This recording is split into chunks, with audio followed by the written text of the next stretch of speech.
Hey, how's it going, boys? So, another video in Dota 2. So, I just realized that there is this hero in Dota after the Night Stalker nerf is really fucking broken. So, as you see, a lot of these armor things were nerfed, and Kunkka's nerfed, Mirana's nerfed, Night Stalker's nerfed, Tiny Wind Range. These are all heroes that were really powerful in the last patch. So I'm gonna talk about what heroes are powerful this patch. So I think people say Faceless Void is good, but honestly, Faceless Void doesn't farm as fast as you might think. Yes, he has Time Walk, but someone like Wraith King destroys Faceless Void because in a late game scenario, if Faceless Void chronos a Wraith King, he just respawns with full health, and then he can potentially just send out a Ravage, so he counter initiate. So Wraith King super good against Faceless Void, but he is not the hero I'm gonna be talking about. So I'm talking about is a snowballing hero, right? Snowball heroes are OP this patch. Snowball hero that is very broken. So you might guessed it, it is Bloodseeker. So why is Bloodseeker broken? So I will get into it this right now. So as you know, early game snowballing is broken, and Bloodseeker has it all. He is a person who has armor, right? He has good amount of health and armor, which is great for snowballing because if you have high health and armor, you are not getting killed that easily. And if you pick up something as simple as a BKB on Bloodseeker with your high armor, you will not be killed. And Bloodseeker naturally has his Surst ability, which allows him to snowball with the ganking potential of Blood Rupture.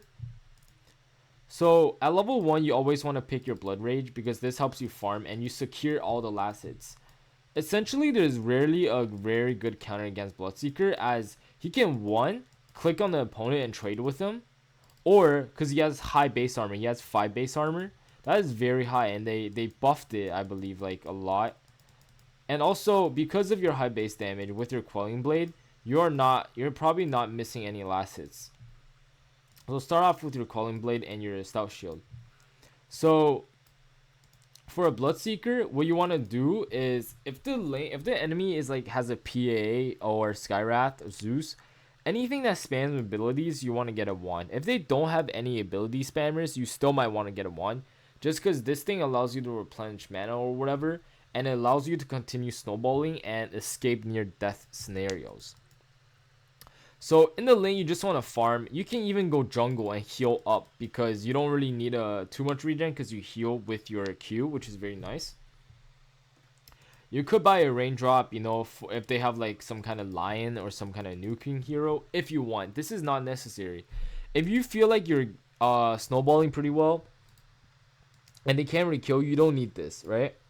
So essentially what you want to do is that once you get to level 6, then you want to put get one of that. This is your skilling essentially. Normally I like to put 2 points in Blood Rage because it allows me to have 100% uptime without having to cast it at the last second. Also, it increases your damage by 5 more percent, which is pretty good, and it heals you more. So usually by now, either you gank with a mid laner and then you try to kill the enemy carry by rupturing him.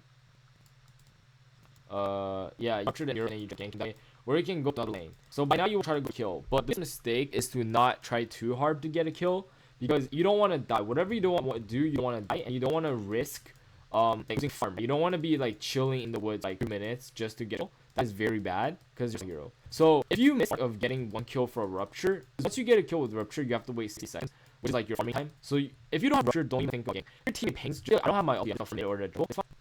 First item, you don't want to make Midas because Midas got and it's very bad. You don't want to get Midas if you're snowballing. Usually you just get Phase Boot, right? So Phase Boots is super good. I know Phase Boots got nerfed, but it's okay because like even though it got nerfed, you want the movement speed to damage because you already have attack speed with your passive. And the armor is very nice because 4 armor in the early game is very broken. And as you get, Bloodseeker has very good agility gang and strength gang for agility hero, so he has very instant growth. After your phase boost, this is the part where you're probably like 7 or 8, honestly.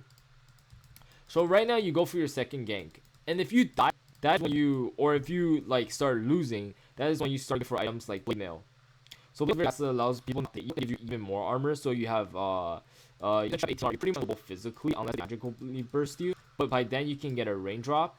So yeah, that's fine.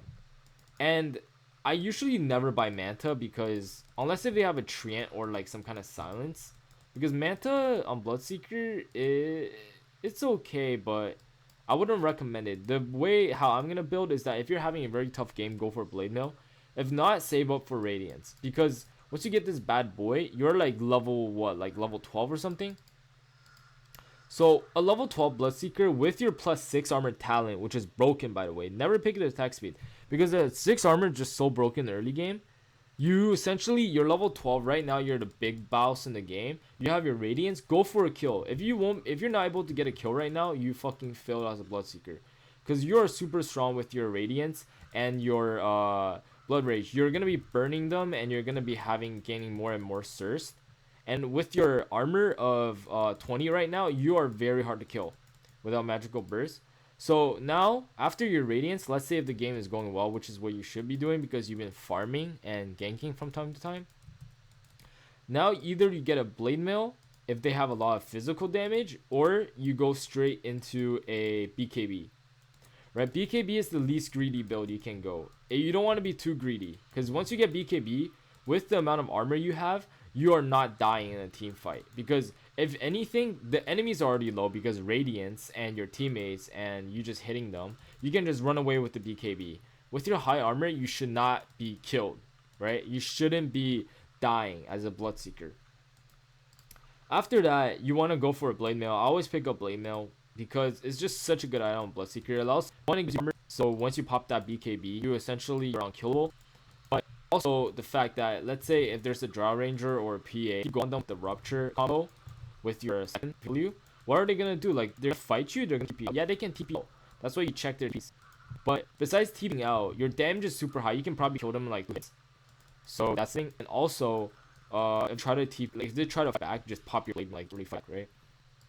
And then after that, you know, if you want to be ganking a lot, you go for a Shadow Blade.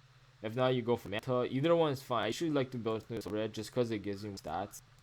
And then you can always go for a Butterfly. Butterfly is super good. Seeker, more evasion, armor, everything, attack speed, everything you need. Or you can go for a Scotty. If you have a lot of magic burst, you want to get some more health. So you go for a Scotty. That's fine. So the rest you pick up most of the time because health is just really good. Lifesteal because Rupture is kind of useless unless you're trying to catch someone. I usually pick the Lifesteal. So it's cool always just because it's so serious. And you can. So I'll show you how fast Bloodseeker can be. Oh yeah, and in the late game you can sell your Blade Mail. Jeez, I'm lagging. Sell your Blade Mail for something like Abyssal Blade. You don't really need. You either take Scotty or Moonshard or Butterfly. You don't take anything else. So look how fast Bloodseeker can be. Well, obviously this won't happen in a real game, but his movement speed is unlimited. Look, the tower can't even hit you. That's how fast you move. Oh, jeez, I'm lagging. Well, this is your late game Bloodseeker. He can kill anyone in the game. So, yeah. No one can outmatch a late game Bloodseeker. I'm just kidding, but obviously people can. But you're a snowball hero. You don't really, like, by the time you get to these 6 items, if you're not wrapping the game up, you probably lost. Just because, like, Bloodseeker's not that much of a late game carry. As one, his, like, he relies too much on his passives and the fact that he could potentially kill himself. And Rupture, he does peer damage though. That's a good thing. He does a lot of peer damage and he has high armor and movement speed. With a BKB combination, you should be able to wrap up the game very soon. So yeah, that's why Bloodseeker is good. So hope you guys enjoyed the video. Subscribe if you haven't already, and I'll see you guys next time. Peace.